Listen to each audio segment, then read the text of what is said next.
სანამ მაღრაძის განცხადება შემოგთავაზებთ, მანამდე მატყობინებენ, რომ ინციდენტს აქვს ადგილი სამტრედის რაიონში, კონკრეტულად კი სოფელ ჯიხაიში. რა ინციდენტზეა საუბარი? იმედა დაგრსალია მოგვაწვდის ბოლო ინფორმაცია სამტრედიდან, რომელიც პირდაპირ ეთერში გვერდდება. იმედა, მოგესალმები, რა ინციდენტი მოხდა ჯიხაიში და რა ხდება ზოგადად ახლა სამტრედიაში? მანქანების გადაყვანის ასე ვთქვათ სერია გრძელდება.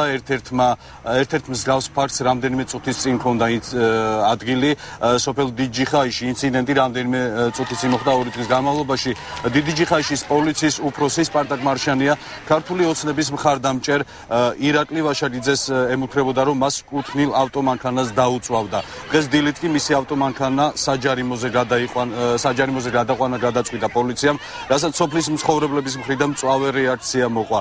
სიტუაცია მას შემდეგ დაიძაბა, რაც პოლიციის უფროსმა თავად დაიწყო ამ პროცესის გადაღება ვიდეოკამერით, რამაც კიდევ უფრო გააღიზიანა ადგილობრივები. ამის შემდგომ მოვიდა პოლიციის რამდენიმე მანქანა. სამტრედის პოლიციის უფროსი ზვიად ობოლაძე თავად ესწრებოდა ამ ფაქტს. ჩამოართვეს მანქანა ცენტრში. მისი შვილი არის ერთ-ერთი აქტივისტი ქართული ოცნების. ემუქრებიან, თქვენ გინდათ ჩვენი პოლიციის ადგილი, თქვენ გინდათ ყველაფერი და გვიშველეთ შედიჭირიმე. გააჩერეს როგორც მე ქართული ოცნების აქტივისტი. ჩამოართვეს უთხრა შენი შვილია ჩვენ ადგილას ვერ მოვა. ვერასდროსო და განოიყენოს და მიყოთ საჯარიმოში. ესაა პოლიციის უფროსი სპარტაკ მარშანია. მისი მოადგილე არის თამაზ ლეჟავა, რომელიც გუში მანქანის დაწვისთვის მემუქრებოდა მანქანის დაწვით. გეტყვით, რომ ეს არ არის პირველი შემთხვევა. გუშინ არჩევნების დღეს სამართალდამცველებმა კიდევ რამდენიმე ავტომანქანა ჩამოართვეს ქართული ოცნების მხარდამჭერებს, რომ უბნებზე არ მისულიყვნენ ხმის მისაცემად. ეს მანქანები საჯარიმოზე გადაიყვანეს და ეს პროცესი დღემდე გრძელდება. იმედა, კონკრეტულად რა ხდება კახიკალაძის საარჩევნო შტაბში და ზოგადად რა მონაცემები ვრცელდება წინასწარი საარჩევნო შედეგები მაქვს მხედველობაში?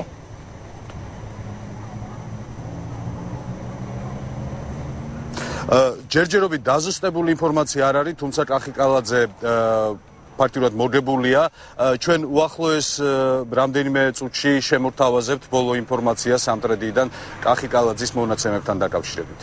თუ არ ჩავთვლით ჯიხაიში, შენ მიერ მოყოლილ ინციდენტს შეგვიძლია ვთქვა თუ არა, რომ ამ დროისთვის არჩევნებიდან მეორე დღეს სამტრედიაში სიმშვიდე არის?